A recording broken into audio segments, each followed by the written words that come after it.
गांव के एक किनारे पर स्थित था एक पुराना स्कूल, सरस्वती विद्यापीठ इंटर कॉलेज।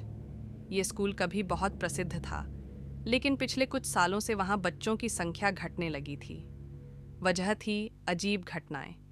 किसी बच्चे का अचानक बेहोश हो जाना, किसी को स्कूल के गलियारों में किसी औरत की साया दिखना, या फिर क्लासरूम में अपने आप खुलते बंद होते दरवाजे। गांव के लोग कहते थे कि इस स्कूल में कुछ तो गलत है, लेकिन प्रशासन ने हमेशा इन बातों को अफवाह बताया। फिर एक दिन स्कूल में नया प्रिंसिपल आया, श्रीमान अजय त्रिपाठी। वे पढ़े लिखे समझदार इंसान थे और इन बातों पर विश्वास नहीं करते थे, लेकिन उनका मानना था कि बच्चों को अच्छी शिक्षा देना सबसे ज़रूरी है। स्कूल में पढ़ने वाले 4 बच्चे, बहोलू, सोनू, गुदिया और रमेश, बहुत अच्छे दोस्त थे। वे 8वीं कक्षा में पढ़ते थे और उनमें एक खास जिज्ञासा थी, स्कूल के रहस्य को जानने की। एक दिन लंच ब्रेक में बहोलू ने कहा, क्या तुमने भी सुना? पिछली रात स्कूल में चौकीदार ने किसी के चिल्लाने की आवाज़ सुनी। सोनू बोला, हाँ, मेरी मम्मी कह रही थी कि स्कूल के पीछे वाली पुरानी लाइब्रेरी में कोई आत्मा बसी है। गुड़िया को डर लगने लगा, हमें इससे दूर रहना चाहिए। लेकिन रमेश ने मुस्कुराकर कहा, या तो हम डरते रहें या फिर सच का पता लगाएं। आज रात चलते हैं स्कूल में। चारों ने तय किया कि वे रात 12 बजे स्कूल के अंदर घुसेंगे।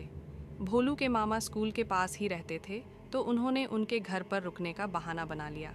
रात को जब सब सो गए, चारों दोस्त स्कूल की तरफ चल पड़े।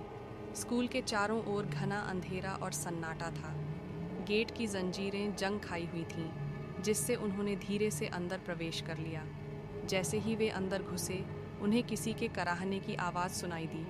वह आवाज़ स्कूल के पीछे वाली पुरानी लाइब्रेरी से आ रही थी। वे दबे पांव वहां पहुंचे और दरवाज़ा खोला। अंदर एक ठंडी हवा का झोंका आया और सभी की रूह कांप उठी। लाइब्रेरी के बीचों बीच एक पुराना कुर्सी पड़ा था और उस पर एक साया बैठा था, एक महिला, जिसके बाल बिखरे हुए थे और आंखें लाल। उसने कहा, तुम लोग क्यों आए हो यहाँ? क्या तुम भी मेरी तरह हमेशा के लिए यहीं फंसना चाहते हो? चारों बच्चों ने कांपती आवाज़ में पूछा, आप कौन हैं? उस आत्मा ने अपनी कहानी सुनाई। मेरा नाम श्रीमती विभा था। मैं इसी स्कूल में अध्यापिका थी। 20 साल पहले स्कूल के ट्रस्टीज़ ने मुझे झूठे आरोपों में फंसाकर निकाला। मेरा दिल टूट गया और मैंने इसी लाइब्रेरी में आत्महत्या कर ली। तब से मेरी आत्मा यहीं भटक रही है। भोलू ने साहस जुटाकर पूछा, आपकी आत्मा को मुक्ति कैसे मिलेगी? विभा की आत्मा ने कहा, मुझे न्याय चाहिए। मेरी डायरी स्कूल की दीवार में छिपाई गई थी, जिसमें सारे सबूत हैं।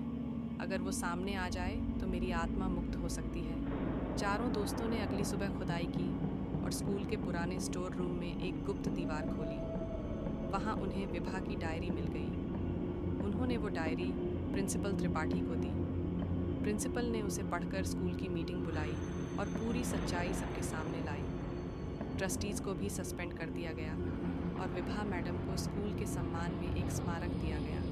जिस रात स्मारक का अनावरण हुआ, चारों दोस्त फिर से लाइब्रेरी में पहुंचे। वहां उन्होंने देखा कि विभा की आत्मा मुस्कुरा रही है, शांत, कोमल और उजली। उसने कहा, तुम चारों ने मुझे न्याय दिलाया। अब मैं जा रही हूँ, पर तुम्हारी बहादुरी को ये स्कूल हमेशा याद रखेगा।